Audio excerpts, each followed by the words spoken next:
إن الحمد لله نحمده ونستعينه ونستغفره ونؤمن به ونتوكل عليه ونعوذ بالله من شرور أنفسنا ومن سيئات أعمالنا من يهده الله فلا مضل له ومن يضلل فلا هادي له أشهد أن لا إله إلا الله وحده لا شريك له وأشهد أن محمدا عبد الله ورسوله أما بعد اللهم صل على محمد وعلى آل محمد كما صليت على إبراهيم وعلى آل إبراهيم إنك حميد مجيد اللهم بارك على محمد وعلى آل محمد كما باركت على إبراهيم وعلى آل إبراهيم إنك حميد مجيد قال الله تعالى في القرآن العليم والفرقان المجيد أعوذ بالله من الشيطان الرجيم يا أيها الناس اتقوا ربكم الذي خلقكم من نفس واحدة وخلق منها زوجها وبث منهما رجالا كثيرا ونساء واتقوا الله الذي تساءلون به والأرحام إن الله كان عليكم رقيبا وقال أيضا يا أيها الذين آمنوا اتقوا الله وقولوا قولا سديدا يصلح لكم أعمالكم ويغفر لكم ذنوبكم ومن يطع الله ورسوله فقد فاز فوزا عظيما وقال أيضا يا أيها الذين آمنوا اتقوا الله حق تقاته ولا تموتن إلا وأنتم مسلمون قال رسول الله صلى الله عليه وسلم فإن أصدق الحديث كتاب الله وأحسن الهدى هدى محمد صلى الله عليه وسلم وشر الأمور محدثاتها كل محدثة بدعة وكل بدعة ضلالة وكل ضلالة في النار أو كما كان نبينا صلى الله عليه وسلم. பாசத்திற்குரிய பெரியோர்களே, சகோதரர்களே, மாணவர்களே, சகோதரிகளே, அல்லாஹ்வுடைய பெருமருள் பெரும் கிருபை அவன் நம் மீது தொடர்ச்சியாக இது போன்ற கல்வி சபைகளிலே அமர்வதற்கும் அதை கேட்டு பின்பற்றுவதற்கும் அருள் செய்திருக்கின்றான். எல்லா புகழும் எல்லாம் வல்ல அல்லாஹ்வுக்கே. நம்முடைய இந்த அமலையும் ஏனைய எல்லா அமல்களையும் அல்லாஹ் ஏற்றுக்கொண்டு அதற்கான கூலியை, வெகுமதியை, பெருமதியை நிறைவாக நிரப்பமாக தர வேண்டும் என்று அல்லாஹ்விடத்தில் துவா செய்தவனாய், அல்லாஹ்வுடைய அச்சத்தை ஆரம்பமாக முதலில் எனக்கும் பிறகு உங்களுக்கும் உபதேசம் செய்தவனாய் என்னுடைய இந்த தஃப்சீர் வகுப்பை ஆரம்பம் செய்கின்றேன். அல்ஹம்துலில்லாஹ். நம்ம இதற்கு முன்னால் சூரா பக்ராவுடைய விளக்க உரையை முழுவதுமாக பார்த்து முடிச்சு விட்டோம், அப்படி தானே? அல்ஹம்துலில்லாஹ். கிட்டத்தட்ட 286 வசனங்கள். நம்ம 255 தொடர்ந்தோம். அதற்கு முன்னாடி உள்ள ஒரு ஆலிம் அதை வகுப்பு நடத்தினார்கள். நாம் தொடர்ந்ததிலிருந்து அல்ஹம்துலில்லாஹ் கடைசி வகுப்பிலே சூரா பக்ராவுடைய 286 வசனத்தோடு நம்ம நிறைவு செய்தோம். அதோடைய ஒரு மீள் பார்வை, ஒரு ரிவ்யூவை நம்ம சொல்லிட்டு இன்ஷா அல்லாஹ் இன்று சூரா ஆல இம்ரானின் குடும்பத்தினர் என்கின்ற ஒரு அத்தியாயத்தை புதியதாக நாம் என்ன செய்ய இருக்கிறோம், பார்க்க இருக்கிறோம். இப்போ கடைசியாக நம்ம பார்த்தோமே, அல் பக்ராவை பொறுத்தவரை நம்ம அதை 48 வகுப்புகளாக 48 பக்கங்கள் என்று சொல்லி 48 வகுப்புகளாக எடுக்க வேண்டும் என்று முடிவு செய்திருந்தோம். அந்த அடிப்படையில் தான் கடைசியாக 48வது பக்கத்தில் ஒரு 4 செய்திகளை நம்ம பார்த்தோம். அதில் முதல் செய்தி என்னவென்று சொன்னால், பயணத்தில் பத்திரம் இல்லை என்று சொன்னால் நம்ம என்ன செய்யலாம், அடமானத்தை வைத்து அதை பார்த்து கொள்ளலாம். இரண்டாவது, அல்லாஹ் கணக்கு கேட்பான். எப்படிப்பட்டது கணக்கு? நம் உள்ளத்தில் நினைப்பதை, எண்ணியதை, அதை கூட அல்லாஹ் என்ன செய்வான், கேட்பான் என்று அந்த வசனம் பேசியது. இதை கேட்டதுமே சஹாபாக்கள் என்ன செய்தார்கள், திகைத்து விட்டார்கள். அப்போ அதற்கான சில விஷயங்களையும் அல்லாஹ் நமக்கு சொல்லி காட்டினான். அடுத்து 3வது செய்தியாக ஈமானுடைய 5 தூண்கள் பற்றியும், குறிப்பாக ஆமனர் ரசூல் என்கின்ற அந்த துவாவெல்லாம் நம்ம பார்த்தோம். 4வது இறுதி செய்தியாக 7 துவாக்களை அல்லாஹ் அழகாக சொல்லி சூரா பக்ராவை நிறைவு செய்திருந்தான் என்பதை நம்ம பார்க்கிறோம். இப்போ அல்ஹம்துலில்லாஹ் இந்த வாய்ப்பை நமக்கு அல்லாஹ் தொடர்ச்சியாக தர வேண்டும். குர்ஆனிலே அடுத்த பெரிய சூரா என்று அறியக்கூடிய ஒன்றுதான் இப்போது நாம் பார்க்கக்கூடிய அத்தியாயம் 3வது, அதாவது சூரா ஆல இம்ரான் என்று சொல்லக்கூடிய 200 வசனங்களை கொண்ட ஒரு அத்தியாயம். பக்ராக்கு அப்புறம் ஒரு பெரிய அத்தியாயம் என்று நாம் பார்த்தோம் என்று சொன்னால் இந்த ஆல இம்ரான் 200 வசனங்கள். இந்த 200 வசனங்களில் எல்லா வசனங்களுமே, மொத்த வசனங்களும், இந்த அத்தியாயத்துடைய எல்லா வசனங்களுமே மதீனாவில் தான் இறக்கப்பட்டது. அப்போ இது மதனியா, மக்கியா, மதனியா நம்ம பார்க்குறப்ப எல்லா அறிஞர்களும் ஏகோபித்த ஒரு கருத்து என்ன, எல்லா வசனங்களும் சூரா ஆல இம்ரானில் மதீனாவில் தான் இறக்கப்பட்டது. அப்போ இது ஒரு மதனி என்கின்ற, மதீனாவில் இறக்கப்பட்டதுனால மதீன் என்கின்ற ஒரு பதத்தை நாம் பார்க்கலாம். அல்ஹம்துலில்லாஹ். இதோடைய சிறப்புகளை நாம் முன்னுரையாக பார்த்துவிட்டு நம்ம என்ன செய்வோம், அந்த அத்தியாயத்திற்குள் நுழையலாம் இன்ஷா அல்லாஹ். நிறைய சிறப்புகளை தஃப்சீரில் நம்ம பார்க்க முடியுது. குறிப்பாக அபு உமாமா ரலியல்லாஹு அன்ஹு அவர்கள் சொன்ன ஒரு செய்தி, ரொம்ப பிரபலமான ஒரு செய்தி தான். ஜஹ்ரவைன் என்று சொல்வார்கள். அப்படி என்ன ஜஹ்ரவைன்னா என்ன, 2 பிரகாசம் அப்படின்னு சொல்லுவாங்க, அல்லது நூரை 2 ஒளி. இந்த 2 பிரகாசத்தை ஓதுங்கள் என்று சொல்வார்கள். அது என்ன 2 பிரகாசம் இது என்று சொன்னால், இந்த ஆல இம்ரான், அந்த அல் பக்கரா தான். மற்றொரு ஹதீஸில் இன்னும் நமக்கு தெளிவாக சொல்லப்படுகிறது, குர்ஆன் நாளைக்கு சிபாரிசு செய்யும், நம்ம எல்லாருக்கும் தெரியும். அதிலும் குறிப்பாக எந்த அத்தியாயம் என்று சொன்னால் ஆல இம்ரான், இந்த அல் பக்கரா என்கின்ற இந்த விஷயங்கள் நமக்கு மிகவும் பயனுள்ளதாக இருக்கும். அப்போ யாரெல்லாம் பக்கராவை ஆல இம்ரானை தொடர்ச்சியாக ஓதிக்கொண்டிருக்கிறார்களோ, இன்னும் சில ஹதீஸ்கள் சொல்லிருக்கு அதை அமல் செய்து கொண்டு இருந்தார்களோ, அவர்களுக்கு அது நாளை மறுமையில் எப்படி வருமா, முன்னால் வரும், முன்னே வரும், முன்னெடுத்து வரும், வந்து நமக்காக பரிந்துரை பேசும். அப்போ நபி ஸல்லல்லாஹு அலைஹி வஸல்லம் நமக்கு சிபாரிசு செய்வார்கள் என்கின்ற ஒரு பொன்னான வாய்ப்பை நம்மளாம் பெற இருக்கிறோம் இன்ஷா அல்லாஹ். அடுத்த அமல்களிலே குறிப்பாக குர்ஆனை ஓதக்கூடிய இந்த ஒரு செயல் என்பது நமக்கு கண்டிப்பாக சிபாரிசு செய்யும். அதிலும் குறிப்பாக இந்த பக்கரா 2வது அத்தியாயம், இந்த ஆல இம்ரான் இந்த 3வது அத்தியாயம் நமக்கு முன்னால் வந்து என்ன செய்யுமா, சிபாரிசு செய்யுமா. அது மட்டுமல்ல, சிபாரிசு செய்வது எப்படி சிபாரிசு செய்வது, மன்றாடி வாதாடி நமக்காக அது சிபாரிசு செய்யும் என்று நபி ஸல்லல்லாஹு அலைஹி வஸல்லம் ஒரு வார்த்தையை சொல்கின்றார்கள். இப்போ யாரெல்லாம் ஓதுவதோடு மட்டுமல்லாமல் யாரெல்லாம் அதை செயல்படுத்துகிறார்களோ, பின்பற்றுகிறார்களோ, அவர்களுக்கு அது கண்டிப்பாக அல்லாஹ்விடத்தில் வாதாடும். எப்படிப்பட்ட வாதாடுதல், இவர் என்னை ஓதினார், இவர் என்னை பின்பற்றினார், எல்லா நல்ல விஷயங்களையும் முன்னெடுத்து இருந்தார், நிறைய நன்மைகளை செஞ்சார், இவருக்கு சொர்க்கத்தை கொடு ஆள்லான்னு சொல்லி அல்லாஹ்வை பரிந்தும் பேசும், சிபாரிசும் செய்யும், இது போன்ற வாதாடும் மன்றாடும் என்றெல்லாம் சொல்கின்றார்கள். இப்போ நம்ம என்ன செய்ய வேண்டும், இந்த 2 சூறாவும் பேரெல்லாம் ஓதிட்டே இருக்கணும். எல்லா குர்ஆனுடைய எல்லா அத்தியாயம் ஓதினாலும் நமக்கு நன்மை கிடைக்கும். ஆனால் குறிப்பாக அல் பக்கராவும் ஆல இம்ரானையும் ஒவ்வொரு வாரமும் அப்படியே பேரெல்லாம் ஓதிட்டு இருந்தோம்னா என்ன நடக்கும், நமக்கு கண்டிப்பாக அது நாளைக்கு மறுமையில் பெரிய ஒரு விஷயமா நமக்கு இருக்கும். நபி ஸல்லல்லாஹு அலைஹி வஸல்லம் சொன்னார்கள், அடுத்தடுத்த சிறப்புகளை சொல்லும்போது பேரா இந்த 2 விஷயத்துக்கு ஜோடியாக தான் சொல்கிறாங்க. எப்படி என்று சொன்னால், நாளை நிழல் தரும் மேகங்களாக இந்த 2 சூறாவும் மக்களுக்கு வரும். யாரெல்லாம் இதை ஓதினார்களோ, யாரெல்லாம் ஓதி இதை பண்ணி செயல்பட்டார்களோ, அவர்களுக்கு நாளை மறுமையை பொறுத்த வரைக்கும் மிகப்பெரிய ஒரு வெயிலுடைய தாக்கம் இருக்கும். இப்படிதான் சூரியன் எப்படி இருக்கும், நமக்கு தலைக்கு மேலே இருக்கும். இப்போ நம்முடைய பாவங்களுடைய அந்த விஷயத்தின் காரணமாக நிறைய பேர் என்ன செய்வாங்க, அந்த வியர்வையாலேயே மூழ்கிடுவாங்கல்ல. இப்போ அப்படியெல்லாம் வெயிலுடைய தாக்கம் அதிகமாக இருக்கும்போது அர்ஷுடைய அந்த கூட்டம் 7 பேருக்கெல்லாம் நிழல் தருவான். அதே மாதிரி இந்த பக்கராவும் ஆல இம்ரான் இதுவும் என்ன செய்யுமா, நிழல் தரும் மேகங்களாக வரும். 2 மேகங்களாக இருக்கும். அதே போல நிழல் தரும் குடைகளாக வரும். குடைனா அம்பரல்லா, எப்படி நமக்கு வெயிலுக்கும் மழைக்கும் பாதுகாப்புக்காக ஒரு கவசமாக இந்த குடை யூஸ் பண்ணுறோமோ, அது மாதிரி நாளைக்கு இந்த அத்தியாயங்கள் நமக்கு குடைகளாக இருக்கும். அதே போன்று பறவை கூட்டங்களாக இருக்கும். பறவை கூட்டம்னா சும்மா ஒரு 10 பறவை 20 பறவை கிடையாது, அப்படியே அணி அணியாக நம்ம பார்க்கலாம். மாலை நேரங்கள்லாம் அப்படி வானத்தை பார்க்கும்போது என்ன பண்ணுவோம், கூட்டம் கூட்டமாக அப்படியே பறவைகள் அணியாக போகும். இதெல்லாம் சும்மா ஒரு ட்ரையல் மாதிரி தான்.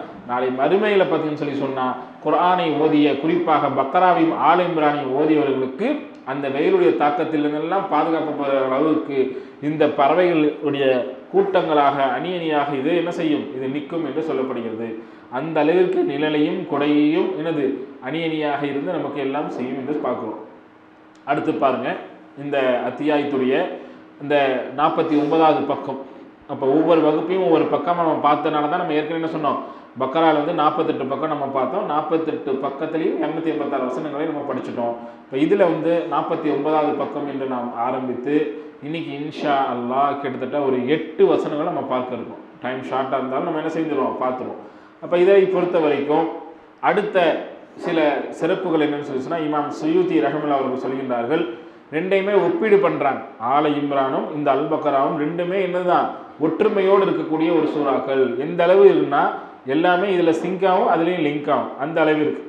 குறிப்பாக ஒரு 5-6 விசேஷங்களை சொல்கிறாங்க. முதல்ல என்ன விஷயம், அல்லாஹ் குரானில் பக்ராவை ஆரம்பிக்கும் போது தாலிக்கல் கிதாபு லா ரைப ஃபீஹி ஹுதல்லில் முத்தகீன் என்று சொல்லுவாங்க. இப்போ தாலிக்கல் கிதாப், இதில் இந்த இறைவேதம் என்னது லா ரைப ஃபீஹி, இதில் எந்த சந்தேகமும் இல்லை.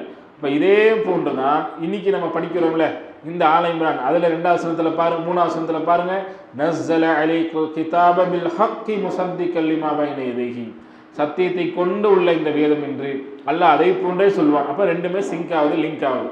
அடுத்து பார்த்தீங்கன்னு சொன்னால் முந்தைய வேதங்களை உண்மைப்படுத்தக்கூடியது என்று பக்ராவிலும் அல்லாஹ் சொல்லியிருப்பான், இந்த ஆல இம்ரான்லையும் அல்லாஹ் சொல்கின்றான். 3வது சிறப்புகள் நம்ம பார்த்தோம் என்று சொன்னால் இஸ்ம ஆலத்தை கொண்டு துவாவை கேட்டால் அல்லாஹ் என்ன செய்வான், ஏற்றுக்குவான்ல. அதே மாதிரி தான் இந்த 2வது வசனத்தில் அல்லாஹ் சொல்கிறான், அல்லாஹு லா இலாஹ இல்லா ஹுவல் ஹய்யுல் கய்யூம். இப்போ ஆயத்தல் குர்சியில் கூட நம்ம பார்த்தோம், ஹய்யுல் கய்யூம் வந்துச்சு, அதோடைய சிறப்புகள் பார்த்தோம்ல. அதே மாதிரி தான் இந்த மாதிரியான அல்லாவை புகழக்கூடிய இஸ்ம ஆலமை கொண்டு துவா கேட்கக்கூடிய பக்ராலையும் வந்துச்சு, இந்த ஆல இம்ரான்லையும் வருது.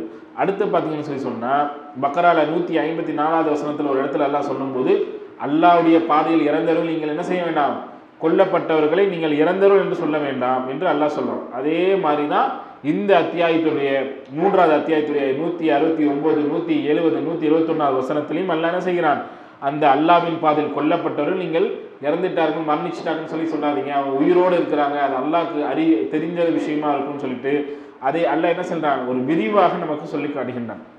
அடுத்த சிறப்பு என்ன, சூரா பக்ராவுடைய ஆரம்பத்தில் அல்லாஹ் ஆதம் அலைஹிஸ்ஸலாத்து வரலாற்றை அதிகமாக பேசுவான். அதே மாதிரி தான் இந்த அத்தியாயத்தில் என்ன பண்ணுறான் அல்லாஹ் சூரா ஆல இம்ரான்ல நபி ஈசா அலைஹிஸ்ஸலாத்தை பற்றி பேசுகிறான். இதில் நமக்கு டவுட் வரும், என்னங்க அது வேற நபி இது வேற நபி தானே, நீங்கள் எப்படி ரெண்டுமே சிங்க் ஆகுது லிங்க் ஆகுதுன்னு சொல்கிறீங்கன்னு கேட்டால் நல்லா நம்ம கவனிக்கணும். ஆதம் அலைஹிஸ்ஸலாம் அவர்களே அல்லாஹ் எப்படி படித்தான், இந்த ஒரு தாய் தந்தை இல்லாமல் அல்லாஹ் படைத்தான். அதே மாதிரி ஈசா அலைஹிஸ்ஸலாத்தை அல்லாஹ் படைச்சது தந்தை இல்லாமல் அல்லாஹ் படைத்தான். இப்படிப்பட்ட அந்த லிங்கையும் நாங்கள் பார்க்கலாம். அப்போ இந்த அளவிற்கு சூரா பக்ராவும் சூரா ஆல இம்ரானும் ஒரு பேராகவே இப்படி வந்திருக்குன்னு சொல்லலாம். இறுதியான ஒரு சிறப்பை பார்த்தோம்னு சொன்னால் சூரா பக்ரால ஆரம்பத்தில் எல்லாம் சொன்னால ஹுதல்லில் முத்தகீன், இது முத்தகீன்களுக்கு என்ன செய்யும், நேர்வழி காட்டும். இறையச்சம் அல்லாஹ்வை அஞ்சியவர்களுக்கு பயந்தவர்களுக்கு நேர்வழி காட்டும் அல்லாஹ் பேசினால. அதே மாதிரி தான் சூரா ஆல இம்ரானுடைய கடைசி வசனம், அதாவது 200வது வசனத்தில் நிமிஷம் நம்ம பார்க்கலாம்.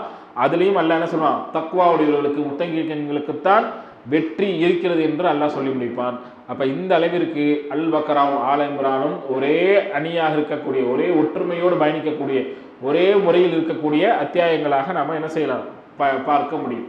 இப்போ நம்ம சூராவுடைய அந்த வசனங்களுக்கு வருவோம் இன்ஷா அல்லாஹ். நம்ம ஏற்கனவே சொன்ன மாதிரி தான் சகோதரிகள் தாய்மார்கள் குரானை வச்சுருப்பீங்கன்னு நான் நினைக்கிறேன், அல்லது ஃபோன்லையாவது என்ன செய்யுங்க சூரா ஆல இம்ரானுடைய அந்த வசனத்தை எடுத்துக்கோங்க. நம்ம இன்ஷா அல்லாஹ் இப்போ ஸ்டார்ட் பண்ண போகிறோம்.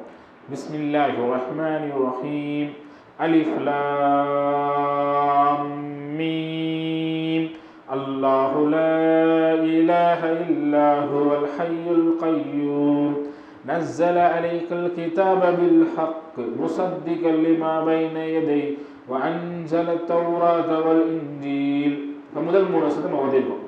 அப்போ அல்லாஹ் என்னெல்லாம் இந்த இன்னைக்கு நம்ம பார்க்கக்கூடிய இந்த விஷயங்களில் சொல்ல போகிறான்னு சொன்னால் முதல் விஷயம் என்ன, அல்லாஹ் தான் இந்த வேதத்தை இறக்கினான், குரானை இறக்கினான். அடுத்து அல்லாஹ் நான் 3 ஓதிருக்கேன், 4, 5, 6, 7, 8ன்னு சொல்லிட்டு வரிசையாக இன்றைக்கி பார்க்க போகிறோம்ல.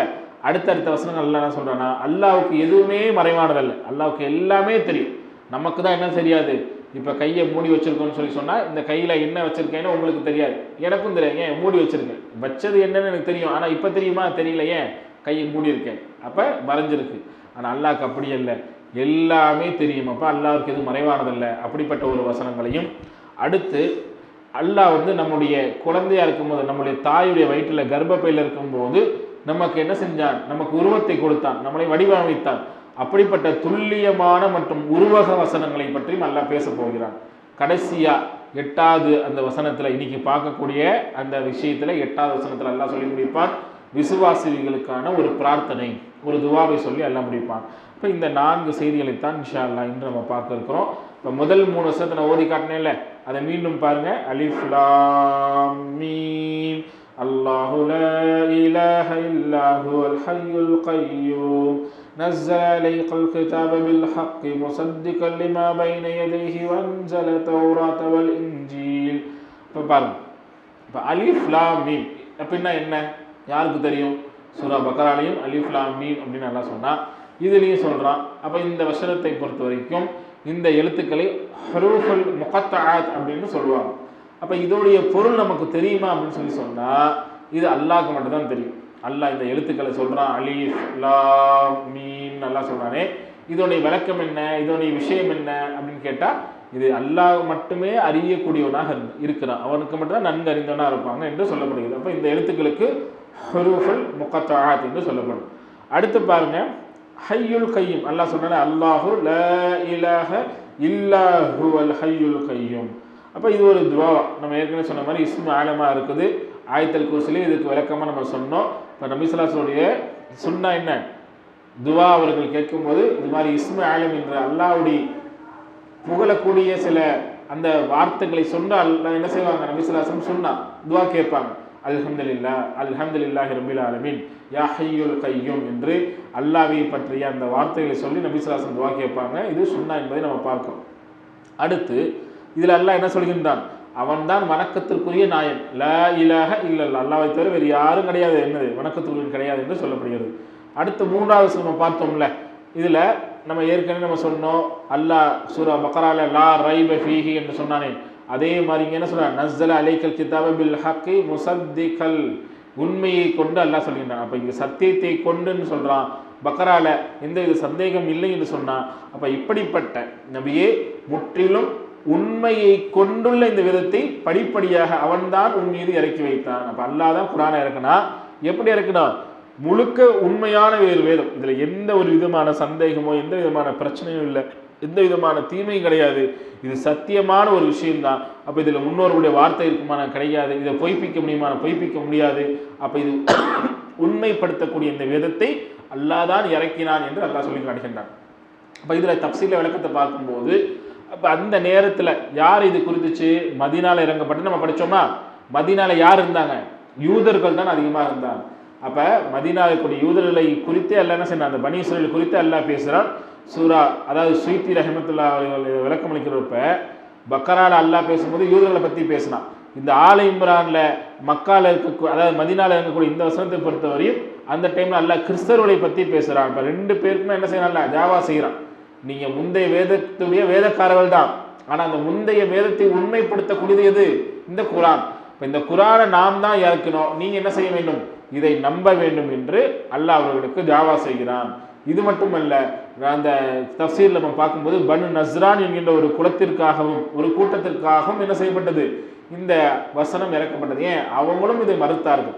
அப்போ யூதர்கள், கிறிஸ்தவர்கள், பனு நஸ்ரான் இவங்கெல்லாம் வந்து வேதக்காரர்களாக இருந்து இவங்க என்ன செஞ்சாங்க, குர்ஆனை ஏற்றுக்கொள்ளவில்லை. அப்போ அல்லாஹ் என்ன சொல்கிறான், குர்ஆனை நீங்கள் ஏற்றுக்கோங்க, இது முந்தைய வேதங்களை உண்மைப்படுத்தியது என்பதை அல்லாஹ் சொல்லி காட்டுகின்றான்.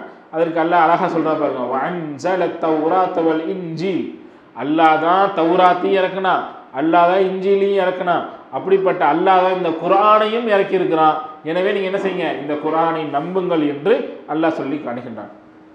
அடுத்த 4வது வசனத்தை பாருங்க. 4வது வசனத்தை சொல்லும்போது, மின் கப்லு ஹுதல் லின்னாஸி வஅன்ஸலல் ஃபுர்கான் இன்னல்லதீன கஃபரு பிஆயாத்தில்லாஹி லஹும் அதாபுன் ஷதீத் வல்லாஹு அஸீஸுன் துன்திகாம். மின் கபில் அப்படின்னு என்னது, முந்தைய, அதாவது என்னது, முந்தைய வசனத்தில் சொன்ன அந்த தௌராத் இன்ஜீலை கொண்டு தான் நல்லா சொல்கிறான். அப்போ மின் கபுலு ஹுதன் லின்னாஸ், இது மக்களுக்கு நேர்வழி காட்டுவதற்காக இதற்கு முன்னரும் வேதங்களை எல்லாம் இறக்குனானே, இதற்கு முன்னாடினா இந்த தௌராத் இன்ஜீலை தான் எல்லாம் அப்படியே கண்டினியூவாக பேசுகிறான். அப்போ மக்களுக்கு ஹுதல் லின்னாஸ் நேர்வழி காட்டுவதற்காக நம்ம அதை இறக்கி வைத்தோம், இதற்கு முன்னால் உள்ளதையும் நாம் தான் இறக்கி வைத்தோம் என்று சொல்லிவிட்டு இந்த குர்ஆனுடைய ஒரு சிறப்பு பெயரை அல்லாஹ் சொல்லி காட்டுகின்றான். அது என்னது, வஅன்ஸலல் ஃபுர்கான், ஃபுர்கானை நாம் இறக்கினோம் என்று சொல்றோம். குர்ஆனுக்கு இன்னொரு பேர் என்ன, ஃபுர்கான்.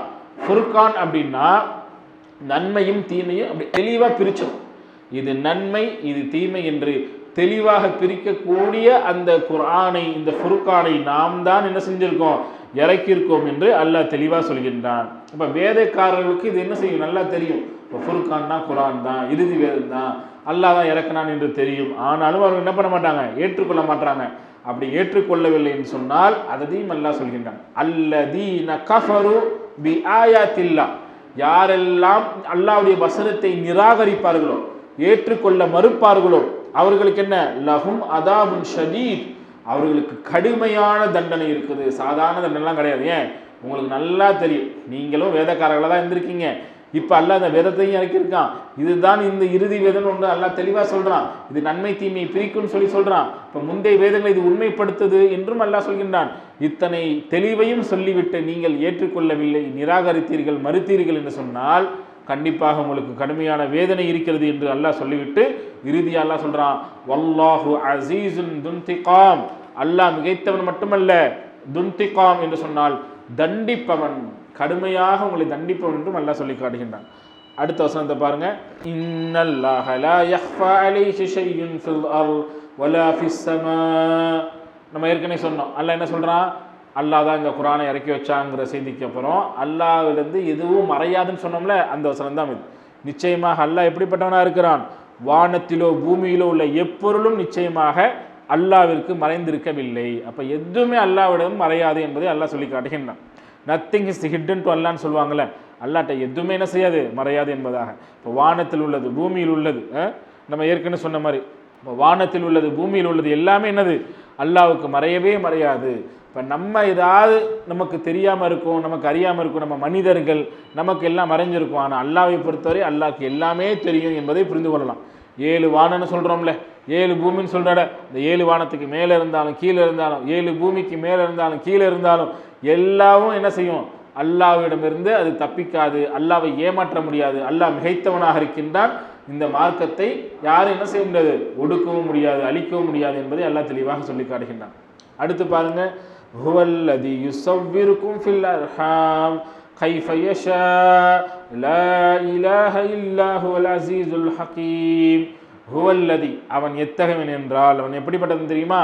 அல்லாஹ் பல இடங்களிலும் இந்த மாதிரி தான் கொஸ்டின் கேட்டு ஆரம்பிப்பான். அப்படின்னு என்ன அர்த்தம், அல்லாஹ்வுடைய குதிரத்தை அல்லாஹ் சொல்லி காட்டுறான். அல்லாஹ் எப்படிப்பட்டவன் தெரியுமா, அல்லாஹ் எவ்வளோ வல்லமை படைத்தவன் தெரியுமா, அல்லாஹ்வுக்கு எவ்வளவு திறமை இருக்குது தெரியுமா என்பதாக அல்லாஹ்வுடைய குதிரத்தை வல்லமையை பற்றி அல்லாஹ் சொல்கின்றான். என்னவா, யுஸவ்விருக்கும் ஃபில் அர்ஹாம், அல்லாஹ் தான் உருவாக்கினான், உங்களை வடிவமைத்தான். பாருங்க எப்படி உருவாக்கினான், எப்படி இருந்தோம் நம்ம. அல்லாஹ் சொல்கின்றான், அவன்தான் கர்ப்ப கோளறைகளில் தான் நாடியபடி உங்களை உருவாக்குகின்றான்.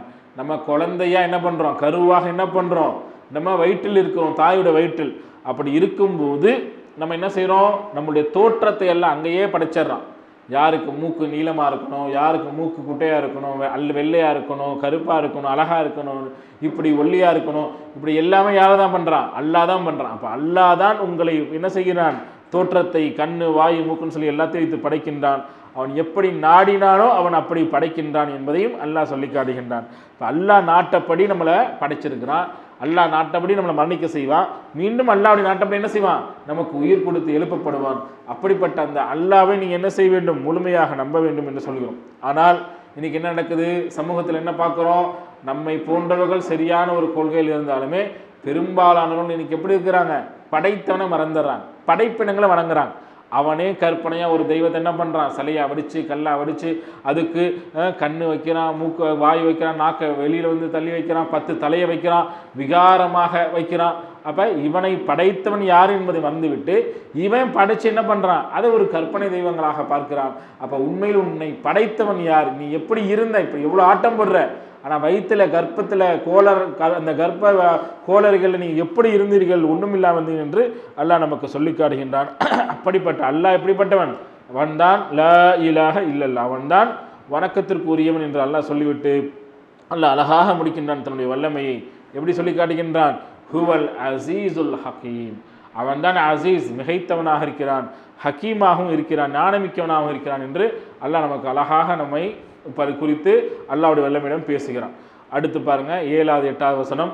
7வது வசனம் குறிப்பாக, ஹுவல்லதி அன்ஸல அலைக்கல் கிதாப மின்ஹு ஆயாத்துன் முஹ்கமாத்துன் ஹுன்ன உம்முல் கிதாபி வ உஹர் முத்தஷாபிஹாத் فأما الذين في قلوبهم زيغ فيتبعون ما تشابه منه ابتغاء الفتنة وابتغاء تعويله وما يعلم تعويله إلا الله والراسخون في العلم يقولون آمنا به كل من عند ربنا وما يذكر أولو الألباب.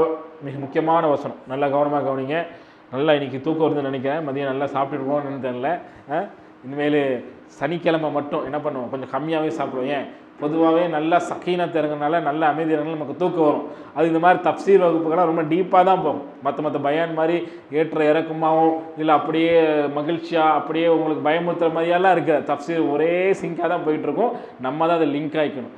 அப்போ இந்த வசனம் 7வது வசனம் ரொம்ப ரொம்ப ரொம்ப ரொம்ப முக்கியமான வசனம் என்பதை புரிந்து கொள்ளலாம். ஏன், ஹுவல்லதி அவன் எத்தனை என்றால் அன்சல அலைக்கல் கிதாப் மின்ஹு ஆயாத்துன் முஹ்கமாத்துன் அல்லாஹ் சொல்லி காட்டுகின்றான். சொன்னல துல்லியமான மற்றும் உருவக வசனங்கள் இதெல்லாம். குறிப்பாக என்னன்னு சொன்னால் நிறைய முக்கியமான வசனங்கள் இருக்குது. அதில் இது ஒரு முக்கியமான ஒரு வசனம் தான். முஹ்கமாத் என்ற ஒரு விஷயங்களை அல்லாஹ் சொல்லி காட்டுகின்றான். அப்படின்னு என்ன அர்த்தம், விளக்கமான வசனங்கள் இருக்கின்றன அர்த்தம். முத்தஷாபியாத்துன்னு வசனத்தை அல்லாஹ் பின்னாடி சொல்லுவான். அதுக்கு என்ன இல்லை, விளக்கம் இருக்காது. அதுக்கு அல்லாஹ் மட்டும்தான் விளக்கத்தை அறியுவான். இப்போ பல அர்த்தத்தை அதில் கொண்டுள்ளதாக இருக்கும்.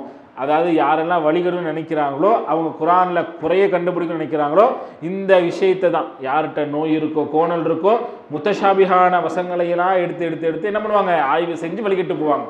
ஆனால் உண்மையில் ராசிகுன் கல்வியாளர்கள், உண்மையில் ஈமானில் உறுதியாளர்கள் யார், அவங்க இந்த முஹக்கமாத் வசனத்தை தெளிவாக புரிஞ்சுக்குவாங்க. முத்தஷாபிங்கிறத அல்லாட்டை விட்டுருவாங்க என்றும் அல்லாஹ் அதில் அழகாக சொல்லி காட்டுகின்றான். இப்போ பாருங்க, அவன்தான் இந்த வேதத்தை உம்மீது இறக்கினான்.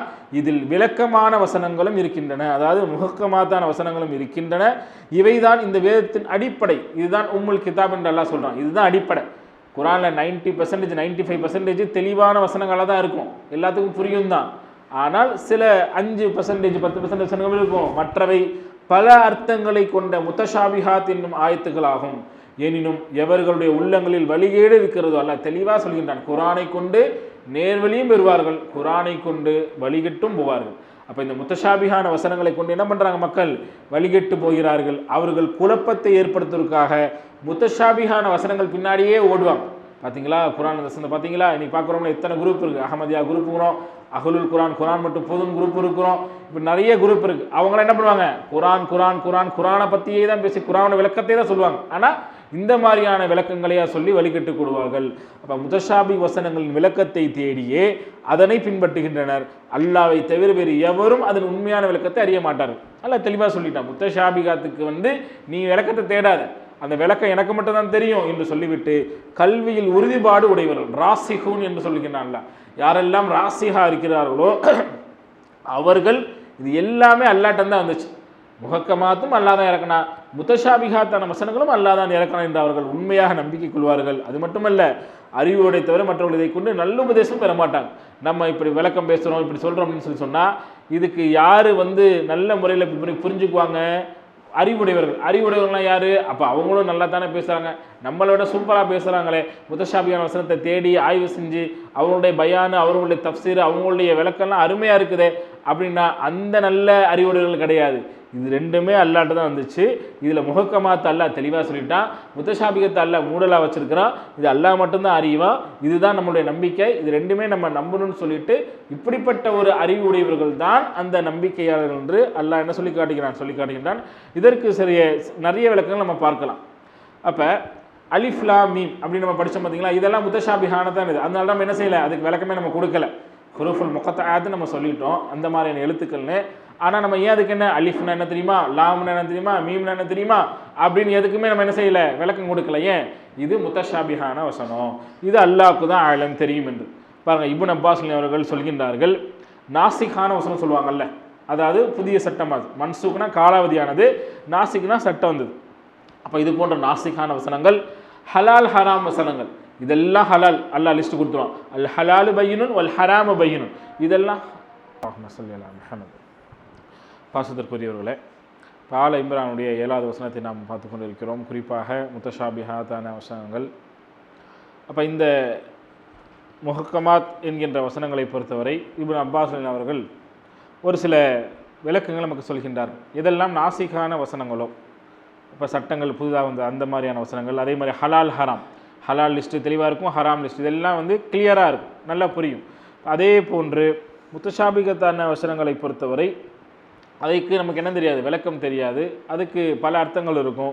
இப்போ இந்த மாதிரியான விஷயங்களும் இருக்குது என்று சொல்லப்படுகிறது. இப்போ முஹக்கமாத்தான வசனங்களை பொறுத்தவரை தெளிவான அல்லாஹ்வுடைய சட்டங்கள் இதுதான் என்று அறியக்கூடியதாக இருக்கும்.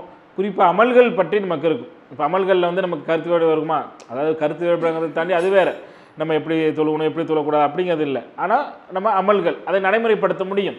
ஸோ இது மாதிரியான வசனங்கள் எல்லாமே என்னது தான் முஹக்கமாத்தான வசனங்கள் என்பதை நம்ம பார்க்குறோம். அடுத்து பார்த்தீங்கன்னு சொன்னால் பொருளே புரியாதுன்னு சொல்கிறோம்ல, இப்போ அலிஃப் லாம் மீமா இருக்கட்டும், இன்னும் பல வசனங்கள் எல்லாம் சொல்லி காட்டுகின்றான் முத்தஷாபியாதான வசனங்கள். இப்போ பொருளே புரியாத விஷயங்கள் எல்லாம் என்னது தான் அந்த மாதிரியான முத்தஷாபியாதான வசனங்கள். அதற்கு அல்லாஹ் மட்டுமே அந்த பொருளை அறியக்கூடியவனாக இருக்கின்றான். இப்போ அல்லாஹ் இதில் உம்முல் கித்தாப்னு ஒன்று சொன்னான். இதுதான் அடிப்படை, வேதத்துடைய அடிப்படை என்ன, இதுதான் என்ன அடிப்படை, முஹக்கமாத்தான தெளிவான வசனங்கள் தான் அதிகமாக இருக்கும், 90% இருக்கும் என்பதை நாம் பார்க்குறோம். அடுத்து முத்தஷாபிஹான வசனங்களுக்கு சில உதாரணங்களை சொல்லும்போது மன்சுக் காலாவதியான சட்டங்களை குறித்த அந்த வசனங்கள், பழைய சட்டங்கள்னு சொல்கிறோம்ல, அந்த சட்டங்கள் முடிஞ்சிருக்கும், அப்போ அதில் தான் குழப்பம் வரும். அப்போ இது பழசா இது புதுசான்னு சொல்லிட்டு. அடுத்து அம்சால்னா உதாரணங்கள். குறிப்பாக அல்லாஹ் கொசுவை பற்றி என்ன செய்வான், நமக்கு சில உதாரணங்களை சொல்லுவான். இப்போ இது நமக்கு ட்விஸ்டாக டெஸ்டாக எல்லாம் என்ன செய்யறான், இந்த கொசு வச்செல்லாம் ஏன் உதாரணம் எல்லாம் சொல்கிறான், இதில் வந்து என்ன பண்ணுவாங்க, சில விளக்கங்களை நம்ம போட்டு குழப்பிக்கும். இப்போ இந்த மாதிரியான உதாரணங்கள் பற்றிய வசனங்கள். அதே மாதிரி அல்லாஹ்வை பற்றிய சில வசனங்கள். உதாரணத்துக்கு அல்லாஹ்வுடைய முகம் இருக்குது, அல்லாஹ்வுடைய கரம் இருக்குது, அல்லாஹ் கை இருக்கிறது, இப்படிலாம் சில வசனங்கள் இருக்குல்ல. இப்போ இதில் நம்ம எப்படி வழங்கிக்கணுமோ அப்படி தான் வழங்கிக்கணும். இப்போ இதெல்லாம் முத்தஷாபிஹாத்தான வசனங்கள் தான். இதில் வந்து அதிகமாக நம்ம போய் என்ன பண்ணணும், அல்லாஹ்வுடைய கைனா நமக்கு கை இருக்க மாதிரி 10 விரல்கள் இருக்குமோ, நகம் இருக்குமோ, அது நகம் வளருமோ, இப்படி எல்லாம் போட்டு கற்பனை பண்ணிக்கூடாது. அல்லாஹ்வுடைய முகம் நிலைத்திருக்குன்னு சொல்லும்போது நமக்கு மாதிரி கண்கள் நமக்கு மாதிரி மூக்கு இருக்குமோ அப்படிலாம் இல்லை. அது அல்லாஹ்வுக்கு எப்படி இருக்குமோ அது அப்படி தான் இருக்கணும்னே தவிர ஒப்பீடு செய்யக்கூடிய கூடாது. லைஷக மிஷ்லி ஷையுன், அவனை போல எந்த பொருளும் இல்லை என்று நம்ம என்ன செய்யணும், அல்லாஹ் சொல்லிட்டான் நம்புன்னு சொல்லிட்டான், நம்பிட்டோம், அவ்வளோதானே தவிர நம்ம என்ன செய்யக்கூடாது, அதற்கு நம்மளா விளக்கம் இருக்கக்கூடாது. பாருங்கள், இமாம் இப்னு தைமியா ரஹ்மத்துல்லாஹி அவர்கள் அழகாக சொல்கின்றார்கள், அல்லாஹ்வுக்கு முகம் இருக்குன்னு அல்லாஹ் சொல்கிறானா, நீங்கள் முகம் இருக்குன்னு மட்டும் நம்புங்க. அல்லாஹ்வுக்கு கை இருக்குன்னு சொல்லி அல்லாஹ் சொல்கிறானா, கை இருக்குன்னு மட்டும் நம்புங்க. அந்த முகம் எப்படி இருக்கும், அந்த கை எப்படி இருக்கும், அந்த கால் எப்படி இருக்கும், நீங்கள் என்ன போகாதீங்க. அப்போ அப்படியே நம்பினாலே அது உங்களை சொர்க்கத்தில் கொண்டு போய் சேர்த்துரும். அப்போ சொர்க்கத்தில் நீங்கள் என்ன பண்ணலாம், உங்களுடைய இறைவனை நீங்கள் பார்க்கலாம், நம்மளுடைய இறைவனை பார்க்கலாம், அப்போ நீங்கள் விளங்கிக்கலாம் என்று சொல்லப்படுகிறது. அதே மாதிரி அல்லாஹ்வுடைய அர்ஷை குறித்து நம்ம பார்க்கும்போது இவன் மாளிகை நம்மளை கேட்கப்படுது, அல்லாஹ் அர்ஷில் இருக்கிறானா, எப்படி இருக்கிறான், உட்கார்ந்து இருக்கிறானா, இல்லை எப்படி இருப்பான் அல்லா என்றெல்லாம் வைக்கிறான். அல்லாஹ் அர்ஷில் இருக்கிறான், அவ்வளோதான். அவன் எப்படி இருக்கணுமோ அவன் அப்படி இருப்பானே தவிர அவன் அமர்ந்திருக்கிறானா, இறங்கி வருவானா, அவன் எப்படி போவான் என்று எந்த விதமான தேவையில்லாத குழப்பங்களும் போடக்கூடாது. அப்போ நம்பர் தான் நமக்கு ஃபர்ல் வாஜிப். அல்லாஹ் அர்ஷின் மீது தான் இருக்கிறான். அர் ரஹ்மான் அலல் அர்ஷிஸ்தவா, அந்த ரஹ்மான் அர்ஷின் மீது அமைந்தான். அதோடு நம்ம என்ன செய்ய வேண்டியதான், நிப்பாட்டிக்க வேண்டியதான். அவன் எப்படி அமர்ந்திருக்கிறானா, எப்படி இறங்கி வந்தானா என்று நம்ம போட்டு குழப்பிக்க கூடாது. அதை அப்படியே நம்ப வேண்டும் என்பதை பார்க்கலாம். அப்போ இதில் அல்லாஹ் இந்த முத்தஷாபிஹான வசனங்கள் மூலமாக என்ன நினைக்கிறான், நம்மளை டெஸ்ட்டு நினைக்கிறான், அப்படி தான் நம்ம நினைக்கிறோம். நம்மளோட ஈமான உரசி எல்லாம் பார்க்குறான். அப்போ குறை உள்ளவர்கள், கோணல் உள்ளவர்கள், நோய் உள்ளவர்கள் என்ன பண்ணுவாங்க, இந்த முத்தஷாபிஹான வசனங்கள் பின்னாடியே போவாங்க. அதுக்கு விளக்கம் சொல்கிறேன். ஆனால் அல்லாஹ் சொல்லிட்டான் அதுக்கு விளக்கம் வேண்டாம், அந்த ஒரு பொருள் எனக்கு மட்டும் தான் புரியணும். ஆனால் என்ன பண்ணுவாங்க, அதன் பின்னாடியே போகக்கூடியவர்களாக இருப்பார்கள். கடைசியில் என்ன பண்ணுவாங்க, போட்டு குழப்பிக்கிட்டு பிறரையும் குழப்பி விட்டுருவாங்க. எனவே இதில் ரொம்ப கிளியரான உள்ள விஷயம், முஹக்கமாத் என்கின்ற வசனம் கிளியராக இருக்கும், அதுதான் அடிப்படை, அதுதான் அதிகமாக இருக்கும். முத்தஷாபிஹான வசனங்கள் ஒரு சில வசனங்கள் தான் இருக்கும், அதுக்கு பல அர்த்தம் இருக்கும். அதுக்கு அந்த அர்த்தத்தை அல்லாஹ் தான் அறிவான், அந்த பொருள் வேறு யாருக்கும் தெரியாது என்பதை நம்ம விளங்கி கொண்டாலே போதுமானதாக இருக்குது. அடுத்து பார்த்தீங்கன்னு சொன்னால் கடைசி வசனமாக இன்று நாம் பார்க்கக்கூடிய வசனம், கிட்டத்தட்ட 7வது 8வது வசனங்கள் நம்ம பார்க்க போகிறோம். பாருங்கள், அல்லாஹ் சும்மா 7வது வசனத்தை நம்ம பார்த்துட்டோம். அடுத்து 8வது வசனம் நம்ம பார்க்குறோம். ரப்பனா லா துஸி குலூபனா பஅத இத் ஹதைதனா வஹப் லனா மின் லதுன்க ரஹ்மா இன்னக அன்தல் வஹ்ஹாப். அப்போ இது ஒரு துவா, அடிக்கடி நம்ம கேட்கக்கூடிய ஒரு துவாவாக இதை நம்ம வச்சுக்கொள்ளணும். அல்லாஹ் சுப்ஹானஹு வ தஆலா விஸ்வாசிகளுடைய பிரார்த்தனையாக இதில் அல்லாஹ் சொல்லி காட்டுகின்றான். குறிப்பாக இதற்கு முந்தைய வசனத்தில் அல்லாஹ் லாஸ்ட்டில் சொன்னால இந்த மாதிரியான முத்தஷாபியான வசனங்களை பொறுத்தவரை என்ன பண்ண மாட்டாங்க, கல்வியில் உறுதிப்பாடு உடையவர், அந்த ராசிகானவர்கள் என்ன பண்ணுவாங்க, அது அல்லாஹ்விடமிருந்து தான் எல்லாமே வந்துச்சு, நாங்கள் அதை நம்பிக்கை கொள்கிறோம் அவ்வளோதான் என்று சொல்லிவிட்டு அறிவுடையவருக்குத்தான் இது புரியும் என்பதாக நல்லுணர்ச்சி நல்லுபதேசம் பெறுவார் என்று சொன்னார்கள்ல. அப்போ அதோடைய விளக்கமாக இதை நம்ம எடுத்துக்கொள்ளலாம். அப்போ ராசிகூன் என்று சொன்னால் கல்வியில் தேர்ச்சி பெற்றவர்கள், கல்வியில் முதிர்ச்சி பெற்றவர்கள், கல்விமான்கள். அப்போ அவர்கள் என்ன செய்வார்கள்? இதை எப்படி ஈமான் கொள்ளணுமோ, நம்பிக்கை கொள்ளணுமோ அப்படியே அவர்கள் நம்பிக்கை கொள்வார்கள், அடக்கமாக அதை ஏற்றுக்கொள்வார்கள். அல்லாஹ்விடம் இருந்து தான் வந்தது என்பதை அதில் அழுத்தமாக இருப்பார்கள். இப்போ இவர்களுக்குத்தான் இந்த குரான் நேர்வழி காட்டும். குரானை கொண்டு நல்ல உபதேசம் பெறுபவர்கள் இது போன்ற கல்வியாளர்கள் தான். அப்போ ஓவராக நம்ம ஆய்வுன்னு சொல்லிட்டு ஆய்வு செஞ்சுட்டு என்ன செய்யக்கூடாது? தேவையில்லாத சிந்தனைகளுக்கு கொண்டு போகணும்னு சொன்னால் நபி ஸல்லல்லாஹு அலைஹி வஸல்லம் ஒரு எச்சரிக்கையை சொல்கிறாங்கிறத இந்த விஷயத்தை நம்ம பார்க்கலாம். அல்லாஹ் 3வது அத்தியாயத்துடைய 7வது வசனத்தை நபி ஸல்லல்லாஹு அலைஹி வஸல்லம் ஓதி காட்டுகிறார்களாம். ஓதி காட்டிவிட்டு சொல்கின்றார்கள், அல்லாஹ் சொல்கிறாங்க, யாருக்கு கோணல் இருக்குமோ, யாருக்கு நோய் இருக்குமோ அவர்கள் அந்த முத்தஷாபியான வசனத்து பின்னாடியே ஓடுவாங்க, குறைய கண்டுபிடிப்பாங்கல்ல, அவர்களுக்கான எச்சரிக்கை நபி ஸல்லல்லாஹு அலைஹி வஸல்லம் சொன்ன முன்னறிவிப்பு என்னன்னு சொன்னால், அவர்கள் என்ன செய்யக்கூடாது? அதில் உள்ள அந்த ஆர்வம், இந்த ருசி, ரொம்ப அறிவுடைய முக்தின்பாங்களே, அது மாதிரி போய் அவங்க என்ன பண்ணுவாங்க? அதை தேடி போவாங்க, தேவையில்லாத விளக்கங்களை கொடுப்பாங்க. இப்போ இதற்கு நபி ஸல்லல்லாஹு அலைஹி வஸல்லம் அவர்கள் ஸ்டாப் கொடுத்து என்ன பண்ணுறாங்க? நிறுத்திக்கோங்க, இதை ஆய்வு செய்யார்கள், எச்சரிக்கையாருங்கள் என்று முன்னறிவிப்பு நமக்கு செஞ்சுருக்கிறாங்க. இந்த ஹதீஸ் புகாரியில் 4547வது இலக்கத்தில் இருக்கிறத நம்ம பார்க்குறோம். அப்போ அன்பிற்கினியவர்களே, அப்போ ராசிஹூன் என்று சொன்னால் அவர்கள் ஈமான் கொண்டிருப்பார்கள், கல்வியிலே அவர்கள் தெளிவானவர்களாக இருப்பார்கள், அதை கொண்டு அமல்கள் செய்வார்கள், முத்தஷாபிஹத்தை விட்டு விடுவார்கள். நமக்கு தேவை என்ன? முஹக்கமாத் சட்டங்களோ அமல்களோ, அதை கொண்டு நம்ம அமல் செய்யணுமே தவிர முத்தஷாபிகத்தை நம்ம தேடக்கூடாது, அதை அவர்கள் விட்டு விடுவார்கள் என்று சொல்லிவிட்டு இறுதியாக நான் ஓதுன இந்த துவா யாருக்கு? அந்த ராசிஹூன் என்பவர்களுடைய பண்பாகவே அல்லாஹ் சொல்லி காட்டுகின்றான். இந்த கல்வி உடையவர்கள், கல்வி தேர்ச்சி பெற்றவர்கள், கல்விமானவர்களுடைய பண்பு என்ன தெரியுமா? இந்த பிரார்த்தனையை அழகாக அவர்கள் சொல்வார்கள். என்ன பிரார்த்தனை? ரப்பனா, எங்கள் இறைவா, லா துஸி குலூபனா பாத இது ஹதைத்தனா, நீ எங்களுக்கு நேர்வழி காட்டிட்டு, எங்களுக்கு நீ நேர்வழி காட்டிட்ட, முக்கமத்தான வசனங்கள் எல்லாம் படிக்க சொல்லிட்ட, இப்படி நேர்வழி காட்டிவிட்டு பாத இது ஹதைத்தனா, எங்களுடைய இதயங்களை அதிலிருந்து தடுமாறு செய்யுமாறு, தடம் புரண்டு செய்யுமாறு நீ ஆக்கி விடாதே, வழிகட்டில் போய் எங்களை விட்டுறாத அப்படின்னு சொல்லிட்டு அல்லாஹ் நம்மளை கேட்க சொல்கின்றான். தவறுமாறு செய்து விடாதே என்று சொல்லிவிட்டு அல்லாஹ் வஹப்லனா மின் லதுன்க ரஹ்மா, உன் புறத்திலிருந்து எங்களுக்கு நீ வழங்கு. என்ன வழங்கணும்? ரஹ்மாவை வழங்கு, ரஹ்மத்தை வழங்கு, அருளை வழங்கு என்று அல்லாஹ்விடம் நாம் கேட்க வேண்டும். இன்னக அன்தல் வஹாப், நீதான் வாரி வழங்கக்கூடிய பெரும் கொடையாளி என்று அல்லாஹ் சொல்வதை அல்லாஹ் சொல்லி காட்டுகின்றான். அப்போ அன்பிற்கினியவர்களே, இந்த துவா ரொம்ப முக்கியமான துவா. நம்ம எப்போதுமே அல்லாஹ்வை புகழ்ந்துட்டு நபி ஸல்லல்லாஹு அலைஹி வஸல்லம் சொல்லிட்டு நம்மளுடைய தேவைகளை கேட்போம் பார்த்தீங்களா? அந்த தேவையோட தேவை, இந்த தேவையை ரொம்ப கேட்கணும். ஏன்னா இதான் ரொம்ப தேவை நமக்கு. ஏன்? ரப்பனா, எங்கள் இறைவா, லா துஸி குலூபனா, நீ எங்களை நேர்வழியை காட்டின பிறகு, நீ முஸ்லீமாக்கின பிறகு நீங்கள் என்ன செய்யாத? வஹப்லனா மின் லதுன்க ரஹ்மா, நீ எங்களை வழிதோறுமாறு செஞ்சு விடாதே, உன் அருளை எனக்கு கொடு, நீ தான் பெரும் அருளை வழங்குவன் என்று நம்ம செய்யணும். அதனால தான் நபி ஸல்லல்லாஹு அலைஹி வஸல்லம் இந்த ஹிதாயத்து நேர்வழி சம்பந்தமான இன்னொரு துவாவை அடிக்கடி ஓதுவாங்க. எப்படி ரப்பனா ஆத்தினா ஃபித் துன்யா ஹஸனா வஃபில் ஆஹிரத்தி ஹஸனா வகினா அதாபன்னார் ஓதுறோமோ, அதே மாதிரி நபி ஸல்லல்லாஹு அலைஹி வஸல்லம் அதிகமாக ஓதுற துவா என்ன? யா முகல்லிபல் குலூப் சப்பித்து கல்பி அலா தீனிக், உள்ளங்களை புரட்டக்கூடியவனே. ஏன்னா உள்ளங்கள் அவன் தான் புரட்டுறான். இந்த 2 விரலுக்கு மத்தியில் தான் நம்முடைய உள்ளங்கள்லாம் இருக்குது. அல்லாஹ் இப்படி நான்னா நம்மளை நேர்வழியில் வச்சுக்குவோம், இப்படி மானா தரவழியில் கொண்டு போயிடுவோம். அப்போ உள்ளங்களை புரட்டுறவன் அல்லாஹ் தான். 2 விரலுக்கு மத்தியில் தான் அல்லாஹ் வச்சிருக்கிறான். அப்போ உள்ளங்களை புரட்டக்கூடியவனே, என்னுடைய உள்ளத்தை உனது மார்க்கத்திலேயே நிலைத்திருக்க செய்வாயாக என்று நாம் அடிக்கடி நம்ம கேட்கணும். அப்போ இந்த துவாவையும் கேட்டோம் என்று சொன்னால் கண்டிப்பாக அல்லாஹ் ஹிதாயத்தில் நிலைத்திருக்க செய்வான் என்பதை நம்ம புரிந்து கொள்ள வேண்டும். அன்பிற்கினியவர்களே, இன்றைய தப்சீர் வகுப்பு இதோடு முடியுது. வழக்கமாக நம்ம தப்சீருடைய இறுதி நேரத்தில் ஒரு துவாவை என்ன செய்வோம்? படிப்போம். கடைசி என்ன துவா படிச்சோம்? யாராவது சொல்லுங்கள் பார்ப்போம். ஆமன ரசூல் அல்லாஹும்ம இன்னி அஸ்அலுக்கல் ஹுதா வத்துகா வல் அஃபாஃப வல் கீனா. அல்லாஹும்ம இன்னி அஸ்அலுக்கல் ஹுதா, என்னது? நேர்வழியா அல்லாஹ் கொடு. அதே மாதிரி சுயமரியாதையோட வாழணும் சொல்லு. வல் அஃபாஃப், பணிவு. அதே மாதிரி இந்த செல்வத்தை கொடுன்னு சொல்லி அந்த துவா படித்தோம். இன்றைக்கி ஒரு துவா படிக்க போகிறோம். இந்த துவா நம்ம எல்லாருக்கும் மேக்ஸிமம் தெரிஞ்சிருக்கும். ஆனால் இதில் அல்லாஹ் நமக்கு சொல்லக்கூடிய ஒரு விசேஷம் என்ன தெரியுமா?